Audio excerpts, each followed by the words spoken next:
Safety check, empty magazine, empty chamber, empty magazine, empty magazine, empty chamber,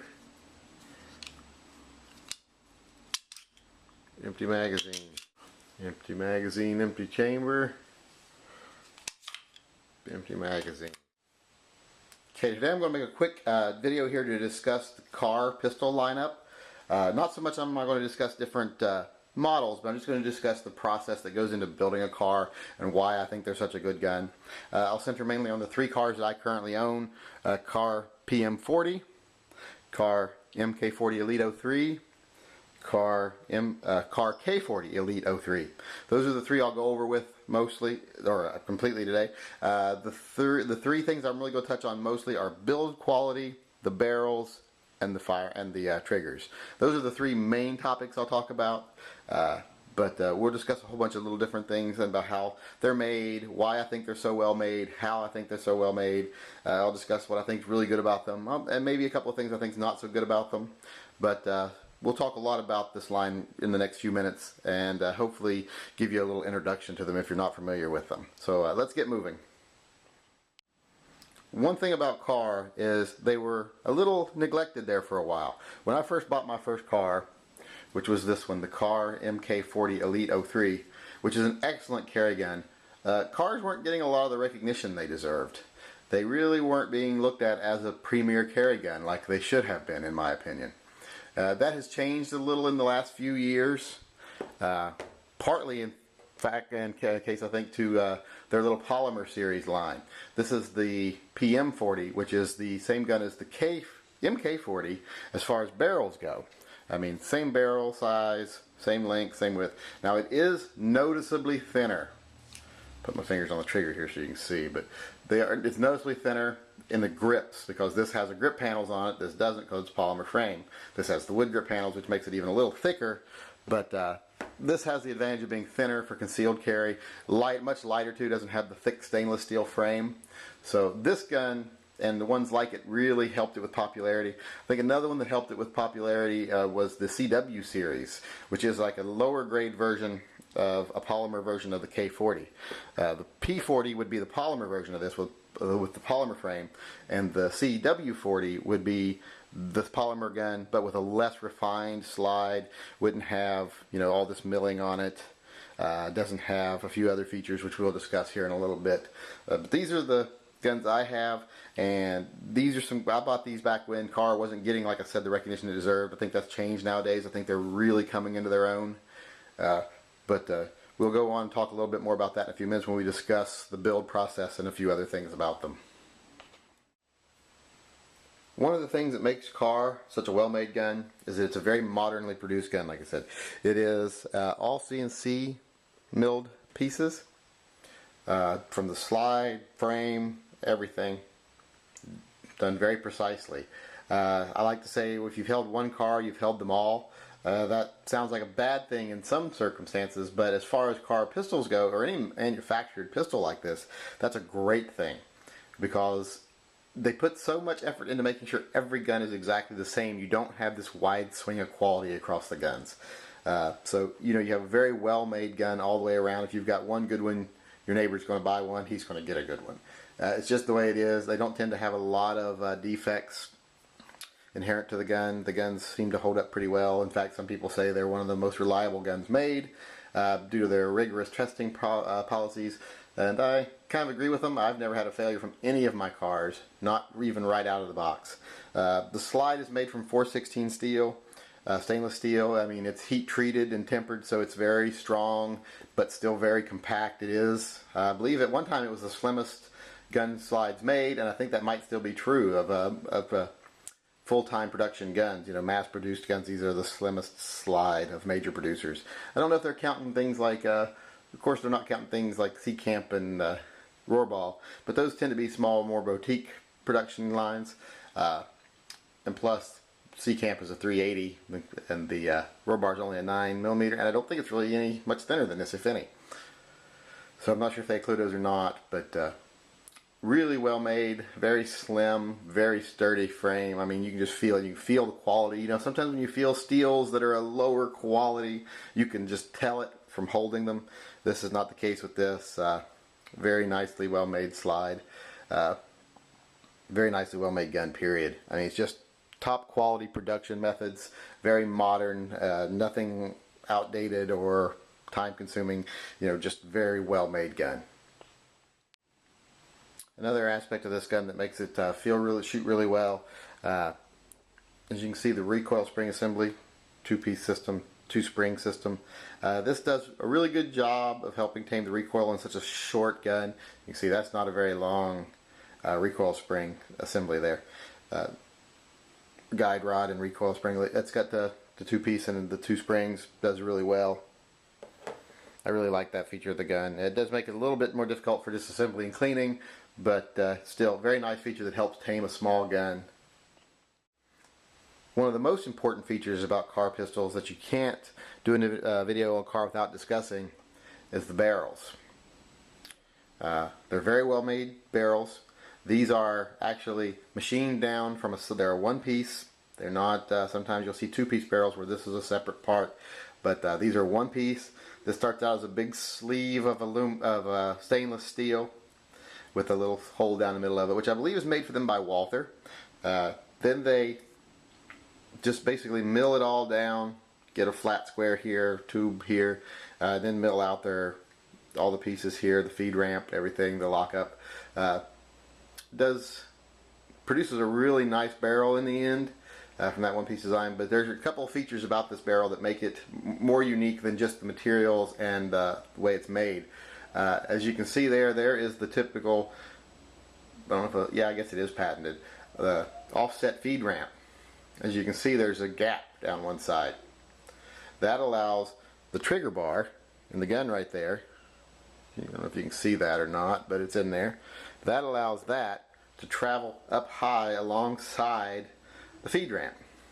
Because of that, you can get your hands further up closer to the barrel, closer to the bore axis, which makes the gun feel a lot better when you're shooting it. Really does a really good job of that. I really like that design. I don't know why more gun makers don't do that. Another aspect of the barrel is the rifling. It has what is called polygonal or polygonal, however you want to pronounce it, I'm not sure. But instead of standard rifling, it's a system of hills and valleys instead of grooves cut into the barrel. That has several advantages. You know, it prevents bullets from deforming as badly. It produces a greater gas seal, so you get more velocity out of a short barrel.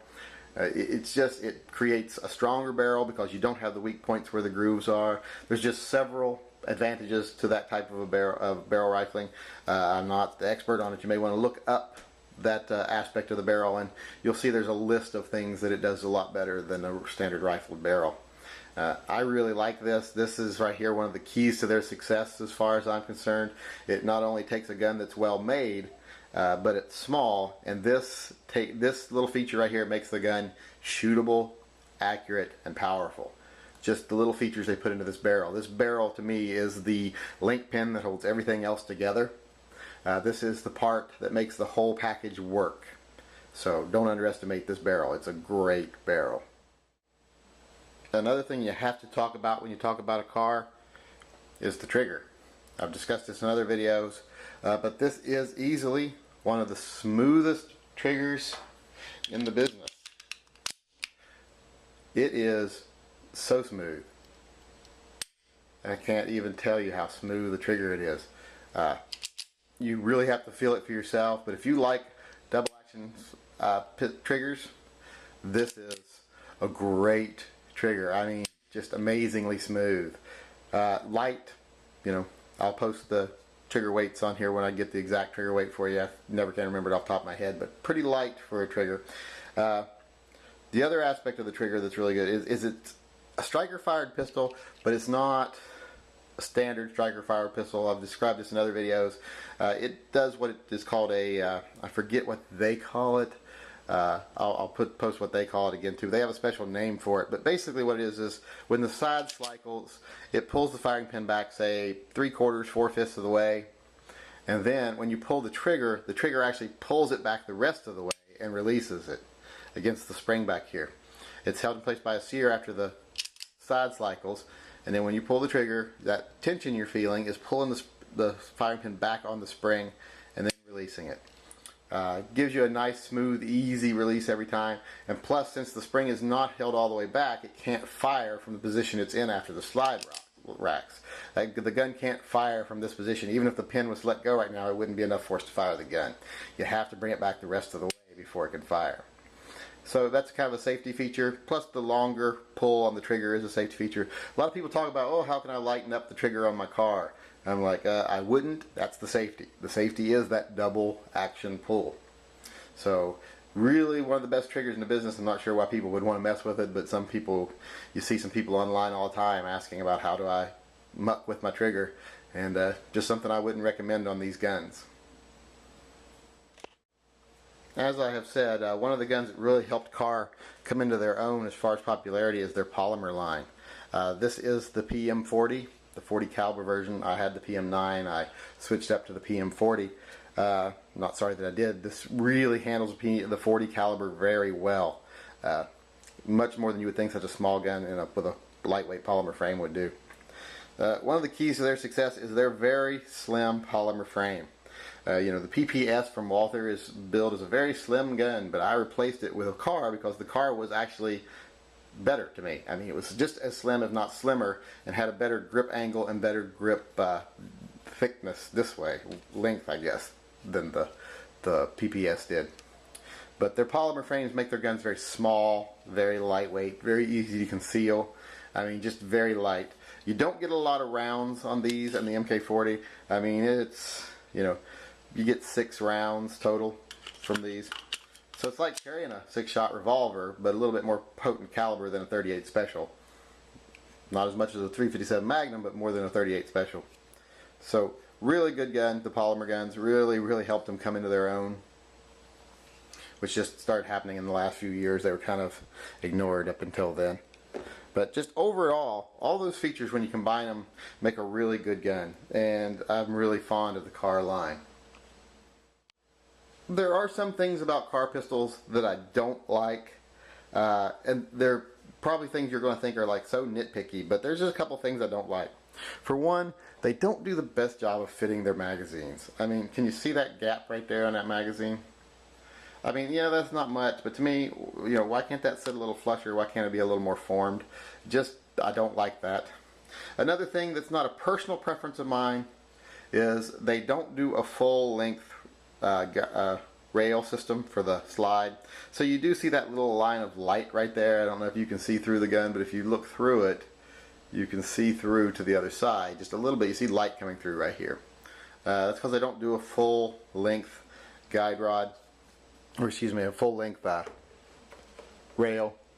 So there's a gap between the slide and the frame, between this part of the rail and that part of the rail. It's not the biggest thing in the world, but that bothers me a little bit. Another thing that some people worry about is the Mooney connection. The CEO of the company is the son of a Reverend Moon, who's a big political and religious figure. I try to stay out of their politics. I try not to worry. If I didn't buy something from every company that had someone on their CEO board or their board directors or who was their CEO whose politics I didn't agree with, I probably wouldn't be buying a lot of politics because I tend to lean a little left on a lot of things, and most companies are run by extreme right-wingers because they're the ones that have the money. So I try not to bring that into my decision for what guns I carry. I carry a gun for my personal safety, not because I agree with someone's politics.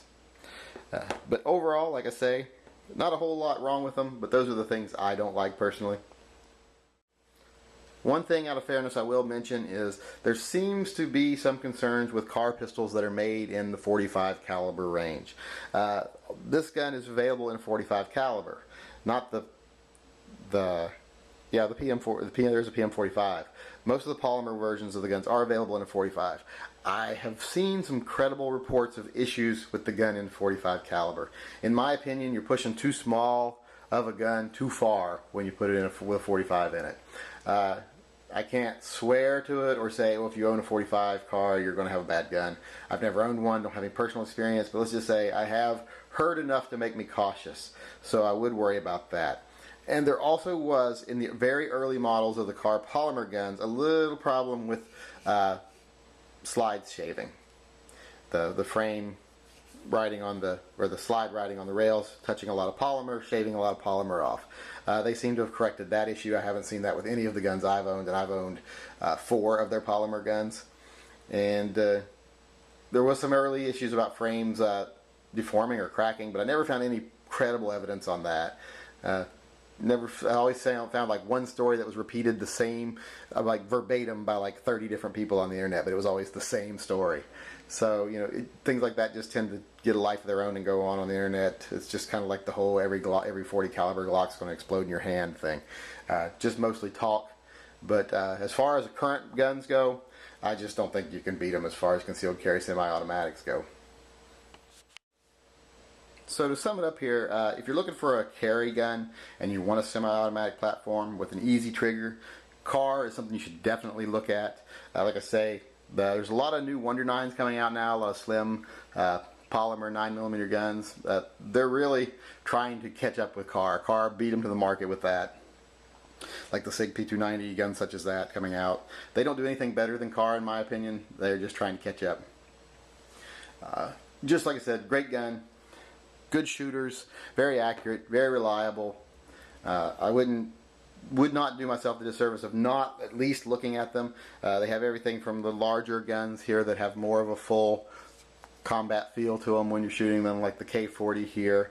They have the MK40, which, you know, conceals about as easily as a revolver. I mean, it's just such an easy gun to conceal. It's a bit heavy, but it is all stainless steel. Great, great, great gun. And if you want something lighter, they have the same gun pretty much in a lighter frame here, the Kahr PM40, and you can get these in 9mm. They don't make a 357 SIG option yet for the Kahr line. I wish they really did, but they don't. But this one here, great, great carry gun. I use this a lot. Like I say, Kahr, they may have a couple little issues, but overall, they're an amazing gun, amazing manufacturing company. So if you just want a good gun at a good price, I would definitely look at the Kahrs.